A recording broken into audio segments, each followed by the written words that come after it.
A consumação dos séculos. Uma narrativa bíblica do fim dos tempos. Desde as eras mais remotas, os profetas de Israel, movidos pelo Espírito do Deus Eterno, falaram de um tempo vindouro, um dia do Senhor, em que a história humana como a conhecemos chegaria a um clímax dramático. O profeta Joel descreveu um dia de trevas e assombro, mas também de derramamento do Espírito. Joel 2.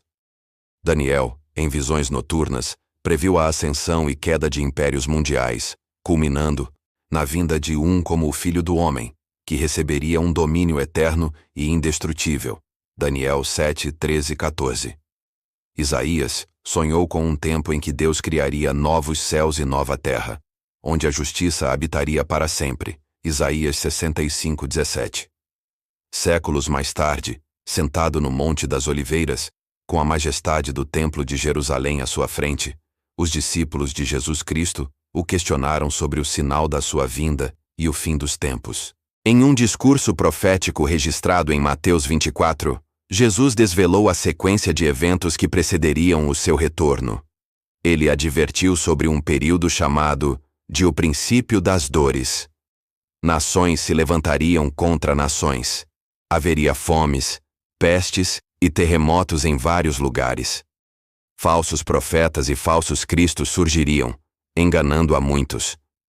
Os seus seguidores seriam perseguidos, odiados e mortos por causa do seu nome, e o amor de muitos se esfriaria. No entanto, em meio ao caos, ele prometeu que aquele que perseverar até ao fim será salvo, e que o evangelho do reino seria pregado em todo o mundo como testemunho a todas as nações. Então, viria o fim.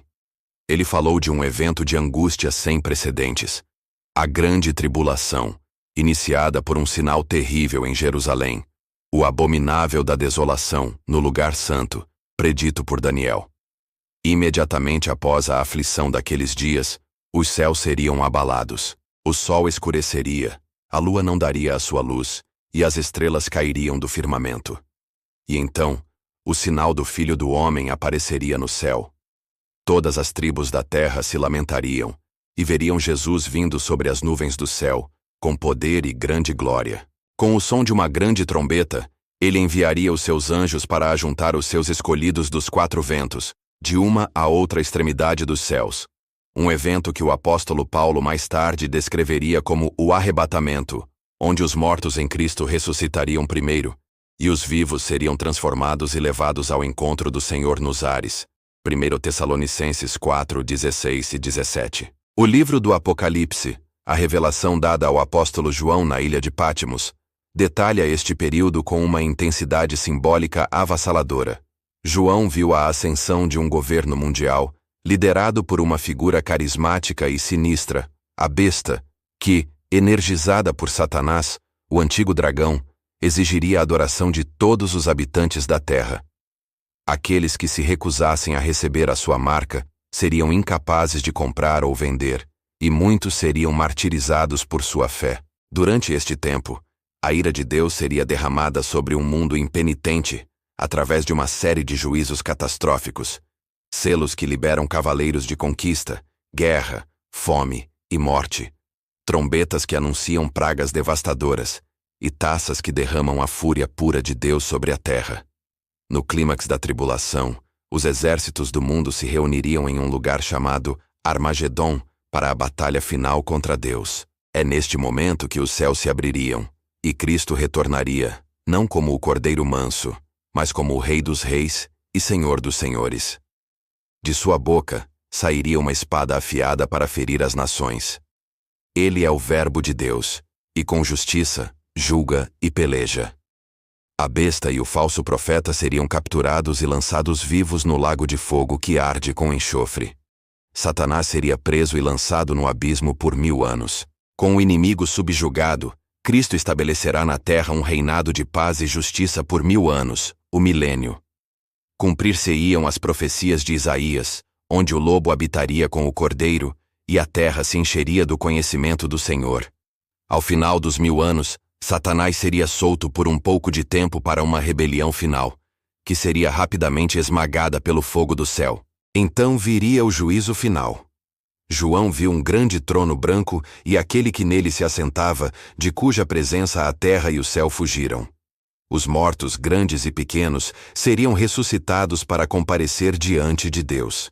Livros seriam abertos, incluindo o livro da vida, e cada pessoa seria julgada segundo as suas obras.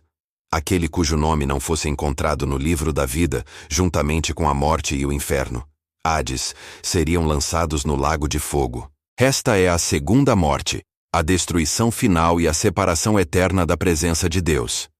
O inferno, como lugar de tormento e escuridão, encontraria seu fim neste ato de juízo definitivo, sendo consumido no fogo eterno preparado para o diabo e seus anjos.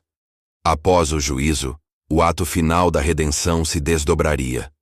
João viu um novo céu e uma nova terra, pois os primeiros haviam passado, e ele viu a cidade santa, a nova Jerusalém, descendo do céu, da parte de Deus, ataviada como uma noiva adornada para o seu esposo. Uma grande voz do trono proclamaria: Eis aqui o tabernáculo de Deus com os homens, pois com eles habitará, e eles serão o seu povo, e o mesmo Deus estará com eles e será o seu Deus. E Deus limpará de seus olhos toda lágrima, e não haverá mais morte, nem pranto, nem clamor, nem dor, porque já as primeiras coisas são passadas. A glória desta cidade transcende a compreensão humana. Visões concedidas a homens e mulheres ao longo da história, bem como textos antigos como o livro de Enoque, tentaram descrever a magnificência celestial, falando de luz indescritível, música celestial e uma paz que excede todo entendimento. Mas a descrição de João é a mais detalhada. A cidade não precisa de sol nem de lua, pois a glória do Deus eterno a ilumina, e o Cordeiro é a sua lâmpada. Seus fundamentos são adornados com todos os tipos de pedras preciosas, seus 12 portões são 12 pérolas, e a sua praça é de ouro puro, como vidro transparente. No centro de tudo está o trono do Deus eterno e do Cordeiro. Este trono não é apenas um assento de autoridade, mas a fonte de toda a vida. Deste trono emana um rio puro da água da vida, claro como cristal.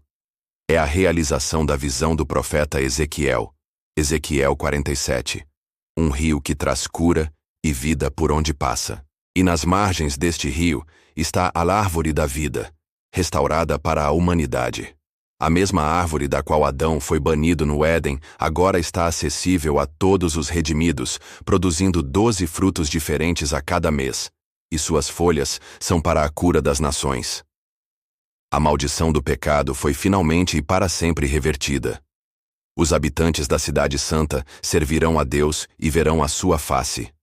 Eles não apenas viverão na presença de Deus, mas serão sustentados por Ele.